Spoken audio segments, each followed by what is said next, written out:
গন্ধরাজ চিকেনের মধ্যে গন্ধরাজ লেবু মাখিয়ে নিলাম। এতে আমি একটা গোটা গন্ধরাজ লেবু পুরো দিয়ে দিয়েছি। এতে গোলমরিচের গুঁড়ো ছড়িয়ে দিলাম। এতে দিয়ে দেব পরিমাণ মতো নুন। আমি নিয়েছি রসুন, আদা আর কাঁচা লঙ্কা। এটা সুন্দর করে পেস্টটা করে নিয়েছি। এই পেস্টটা আমি মাখিয়ে দেব।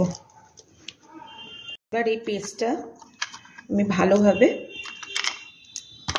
চিকেনে মাখিয়ে নেব। খুব সুন্দর করে মেখে সব থেকে ভালো হয় যদি এটা একবেলা রাখা যায়।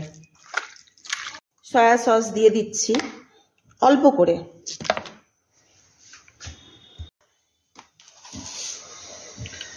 এক চামচ আজিনামাতো দিয়ে দিলাম, সসও দিলাম। তার জন্য তেল নিয়ে নিলাম।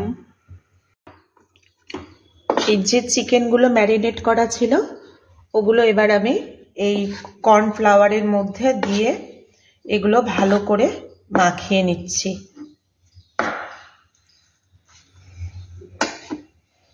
তেলটা হয়ে গেছে, এবার আমি একটা একটা করে ছেড়ে দেব।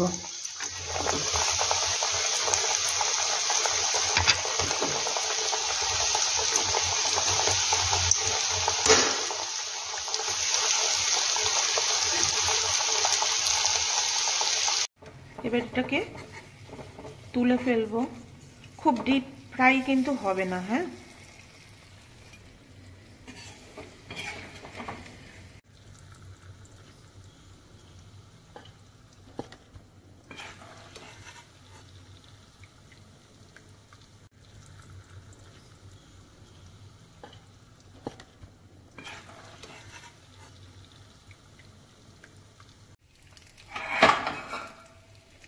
এবার দিয়ে দিলাম এতে পেঁয়াজ,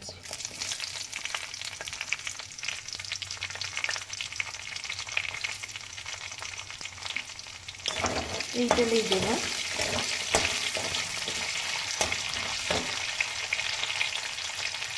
এবার এতে দেব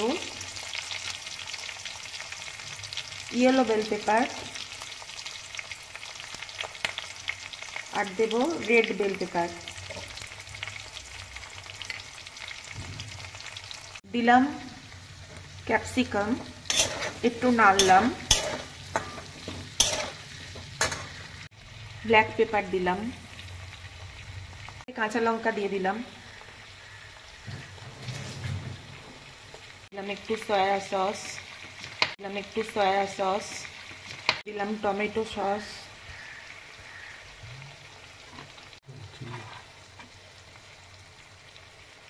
দিলাম একটু গ্রিন চিলি সস। সুন্দর করে নাড়াচাড়া করে নেব। সব কিছুই কিন্তু স্কোয়ার শেপে কাটা আছে, চৌকো করে করে কেটে নেবে।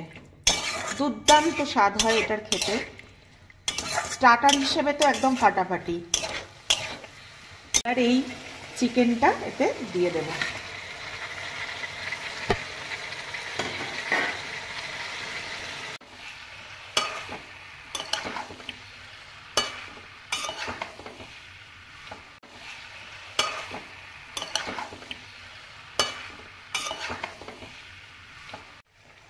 এখানে একটু রসুন আর আদাকে একদম এতে কোচানো ছোট্ট ছোট্ট করে করা আছে, এটা আমি দিয়ে দেব যাতে লাস্টের ফ্লেভারটা পাওয়া যায়। খুব সুন্দর করে নাড়িয়ে চাড়িয়ে নিতে হবে। দেখুন কি অপূর্ব দেখতে হয়েছে, দারুণ খেতে হয়।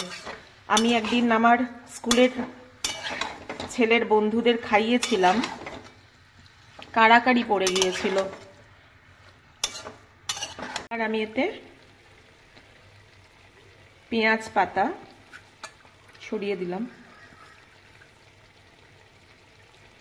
আর ওপর থেকে একটু সেসেম দিয়ে দিতে হবে, মানে তিল, সাদা তিল। হয়ে গেল, রেডি।